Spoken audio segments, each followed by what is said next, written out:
नमस्कार प्रिय मतदार बंधू आणि भगिनी, बालाजीनगर भागाचं प्रतिनिधित्व करत असताना बालाजीनगर परिसरामध्ये गेल्या 10 वर्षापूर्वी पिण्याच्या पाणी प्रेशर नसायचा, अशा प्रकारचा पाणी पुरवठा त्यात होता. परंतु आज जर आपण पाहिलं असेल तर नागरिकांना वेळेवरती पाणी पुरवठा त्या ठिकाणी मिळतो आणि प्रेशरनी पाणी पुरवठा मिळतो. जवळजवळ 5व्या 6व्या मजल्यापर्यंत पाणी त्या ठिकाणी मिळतो.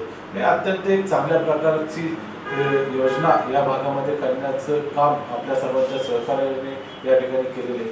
या भागातील रस्ते की पावसाळ्यामध्ये जर आपण पाहिलं तर रस्ते उंच आणि घरं खाली असल्यामुळे पावसाळ्यामध्ये रस्त्यावरचं पाणी संपूर्ण नागरिकांच्या घरामध्ये जात होतं. परंतु आज आपण सर्व रस्ते जवळजवळ 4-4, 5-5 फूट खाली खोदून त्या ठिकाणी रस्ते तयार केलेले.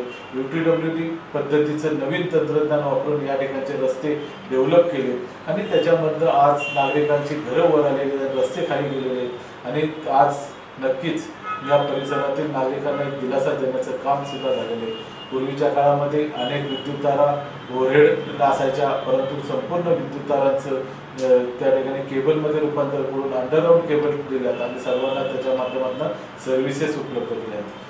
प्रभागातील कचरा हा प्रभागामध्ये जिरला पाहिजे, हाच उद्देश आणि हा हेतू आपण त्या ठिकाणी डोळ्यासमोर ठेवून या परिसरामध्ये बायोगॅस प्रकल्प, गांडूळखत प्रकल्प उभे केले आणि त्याच्या माध्यमातून प्रभागातला कचरा आपण त्याच भागामध्ये या बायोगॅस प्रकल्पामध्ये जिरवण्याचं काम त्या ठिकाणी केलेलं आहे. आज आंबिलवाड्याची अवस्था पूर्वी काय होती, आज आपण आंबिलवाडा पहा, त्या ठिकाणी एक संरक्षक भिंत बांधून उरलेल्या जागांमध्ये एक चांगल्या प्रकारचं नाला गार्डन आपण त्या ठिकाणी उपलब्ध केले आणि नक्कीच त्या परिसरातील मुलांना खेळण्यासाठी, नागरिकांना बसण्यासाठी एक चांगल्या प्रकारची जागा उपलब्ध झाली. एक अत्यंत चांगल्या प्रकारचं वातावरण या परिसरात निर्माण केलेले आहे. उड्डाणपुलासारखा पुणे सातारा रस्त्यावरच्या उड्डाणपुलासारखा एक महत्त्वाकांक्षी प्रकल्प आपण या ठिकाणी निर्माण केलेला आहे. पूर्वीच्या काळामध्ये अहिल्यादेवी चौक असेल किंवा पुढील सर्व चौकांमध्ये अत्यंत मोठ्या प्रमाणामध्ये वाहतूक कोंडी त्या ठिकाणी निर्माण व्हायची.